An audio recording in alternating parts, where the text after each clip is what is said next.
One of the big misconceptions about military pay is caused by people just Googling like DoD pay grades for E1. They look up how much an E1 of each branch is paid, and then they see like a really low number, and then they say, I can't believe these people are risking their lives for like fast food pay or minimum wage.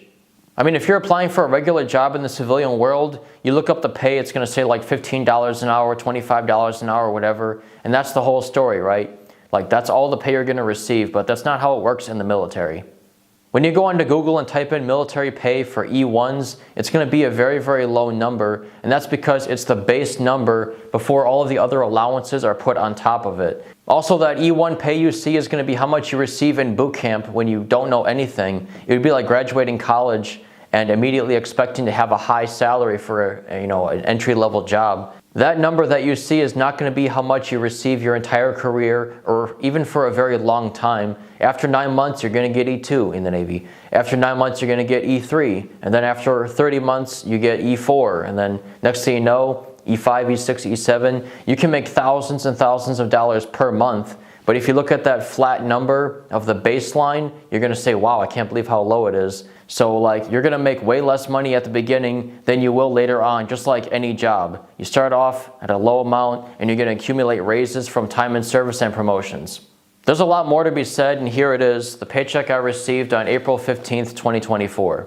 One thing the military does right that every corporation should copy is that instead of doing this every 2 weeks pay thing, they just pay every 1st and every 15th for every month. So instead of it being 2 weeks, 2 weeks, 2 weeks, and there's like a schedule for it, the 1st and the 15th, easy. All right, so first is going to be the base pay. So every branch is going to have ranks, or as the Navy calls it, your rates, not to be confused with ratings, which is your job, like a rating of MA, a rating of yeoman, but a rate of like E4, which is what I am. So because all the branches are paid the same and I'm an E4, that means I'm going to make the exact same base amount before the other allowances, the same base amount as a Army corporal or a Air Force senior airman. So the base amount that I received was $2,768.40. This is for 2 weeks, by the way. And that's the base amount that you're going to receive just for being the pay grade that you are over time. Next up is the BAS, the Basic Allowance for Sustenance. So the Navy is going to give you money for food. So at a civilian job, you're going to receive a paycheck, and whatever you do with that amount, it's up to you. If it's not enough, hey, sorry, you're going to have to cut something else. But in the Navy, they're like, okay, here's your base amount, and here's some extra money for other stuff. The first one is for food, $460.25. But if you're at a command where the cafeteria, the galley is not available, they'll give you that BAS, that money, and you can keep all of it. But because it's here, it's available, and it's good, honestly, they retract the money, and I give most of it back, basically. Next up is BAH, which I've received basically no amount for because I'm housed in this wonderful barracks room. Isn't it nice? But the good news is it's a nice room. One of the biggest unsung benefits of the military is housing. So as a civilian, half of my paycheck went to bills, especially rent. And here, this is free. They'll actually pay you. Once you reach E5, they'll pay you money to live off base. And there's other situations where you receive money for housing. But because I live in the barracks room and it's rent-free, there's no reason to give me any money for housing. They provide it. Next up is hazard duty pay for $100. Long story short, I'm in the Middle East. It's an interesting neighborhood, especially if you're watching the news recently. There's $100 on my check for hazard duty pay. Next up is the cost of living adjustment. So out here, some things are really expensive, some things are really cheap.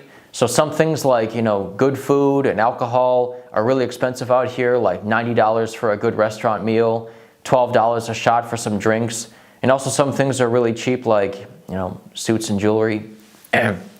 But they provided $355.32 for the cost of living adjustment. So the total entitlements for this period, this 2-week period, was $3,683.97. Next comes the painful part, which is the deductions, and I'm just going to round up at this point.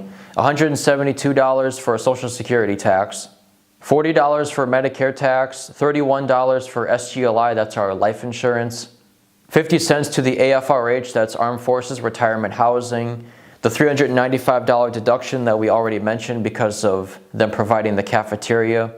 $56 went to the TSP, that's the Thrift Savings Plan. It's kind of like the U.S. Navy's version of the 401k retirement plan, which means the total amount was $1,492.72 for that 2-week period. And if you multiply that by 2, I make around $3,000 a month, $2,500, $3,000 a month, something like that. However, that does come with some caveats. So first of all, I'm an E4 in the Middle East. So an E1 straight out of boot camp is not going to make $3,000 a month. It is possible if you have all kinds of dependents and stuff, you can receive pay that is higher than that, but I would be surprised if you hit that much right out of the gate. Secondly, I'm in Bahrain, which is tax-free. In other words, no federal taxes, no state taxes. You might not have noticed that I didn't mention them, but your brain did. So if I wasn't stationed here and I was stationed somewhere else, I would be paying state tax and federal tax. And also, if I had a family, if I had a wife and kids or whatever, I would have family separation pay because you aren't allowed to bring them there. That would be an additional bonus that people receive here, but I don't. Also, there's sea pay if you're out at sea on a ship. There's all kinds of different pay for different things. I went through the entire list in a separate video, and if you're interested in that, I'm going to put that link in the comment section. So that video is going to cover every single kind of pay that you can receive. It's a complete guide, and there's more examples of my paychecks in that video if you're interested. So I hope this cleared up some of the clouds around this topic and helped you make a more informed decision about your career. It's not a perfect example, but it is a real example. Your paycheck is probably going to be different because of where you go and if you have a family and stuff, but I hope this helped.